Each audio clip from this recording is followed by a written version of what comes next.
the distributive property.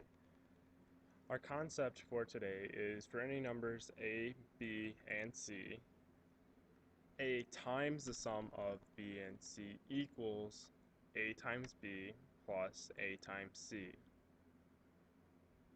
Okay, so we're going to be taking a look at actually simplifying some of these expressions and rewriting them using the distributive property.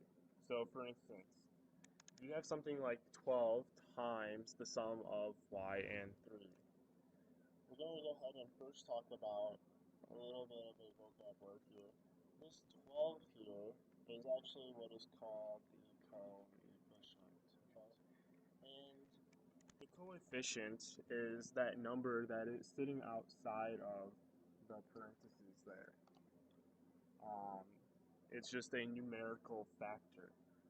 So we're going to distribute this coefficient to each piece inside the parentheses. So we're going to distribute it to the first piece here as well as the second piece. And when we distribute, we actually say that we have 12 times y plus 12 times 3. And we're going to go ahead and evaluate this 12 times 3. So we have an expression that says 12 times y plus 36. And this would be our rewritten expression. And you could say that this is in simplest form. None of the terms can be combined together. So this would be our answer. The next one that we're going to take a look at is 4 times the quantity of y squared plus 8 times y plus 2. Now here our coefficient is 4, and we're going to distribute this 4 to each piece inside the parentheses. So, as we see here, we end up with 4 times y squared plus 4 times 8 times y plus 4 times 2. And we go ahead and evaluate this piece. So here's 4 times y squared plus, and then 4 times an 8y. Now notice we have a coefficient here, and we also have a coefficient here. These coefficients can be multiplied together, so 4 times 8 is 32 times y, plus a 4 times 2 is 8.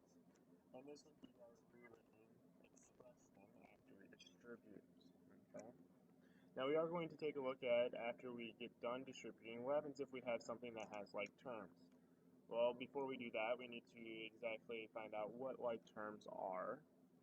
And in this case, a term is just a number or variable or a product or quotient of numbers.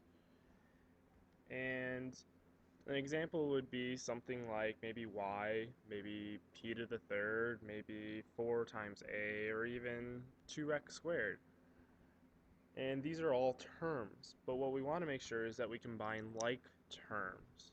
So things that have the same variables with the same power. So we look here, we have a term of 2x squared. We also have a term of 3 times x. And we also have a term 5. Now if we look at these, we do notice that there's an x and an x. However, remember, if it's going to be like terms, it has to have the same variable and the same power. Well, this one has a power of 2, and this one here only has a power of 1. We just don't write the 1 because anything to the first power is just the base. So here, we just have 3 terms. So nothing can be combined here. Now let's take a look at this other side here. We have 2 times x squared plus 6 times x squared plus 3 times x. So we have our first term here, which is 2x squared.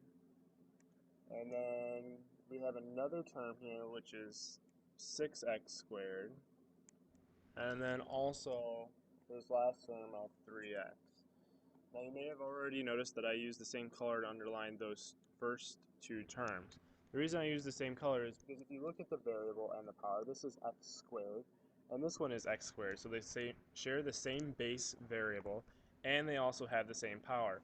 So what we can go ahead and do is say that these are like terms. And when something is like terms, we can combine the coefficients. Okay? We don't change the base or the exponent, we just add the bases together. So, when we do this, we take the coefficient of 2 and the coefficient of 6 and combine them. So we're adding here, so 8. And then once again, the base stays the same along with the power. So we have 8x squared plus this 3x. Now we can't combine this 3x in due to the fact that we have a base of x, which I'd agree is the same base here. However, this does not have the same power. So since it does not have the same power, we cannot combine these two together and combine all of these to be like terms. Just these first two are like terms. Okay? So please do be careful with that. That is a very common mistake among algebra students. So make sure it has the same base as well as the same exponent. If both those things are true, you can combine them together. So let's take a look at simplifying some expressions real quick. So if we take a look at maybe 12 times a squared minus 8a squared plus 6b, we notice we have some like terms here, and they happen to be in a squared. So if we go ahead, we combine our coefficients, we have 12 minus 8, which is 4. So we end up with 4a squared. Notice that that base of the variable and the power stay the same. And then we have this plus 6b. Well, 6b cannot, 6 times b cannot be added with anything, or combined, excuse me. So we leave it as 6b, and that would be our answer. And let's take a look at something where we have to combine some steps.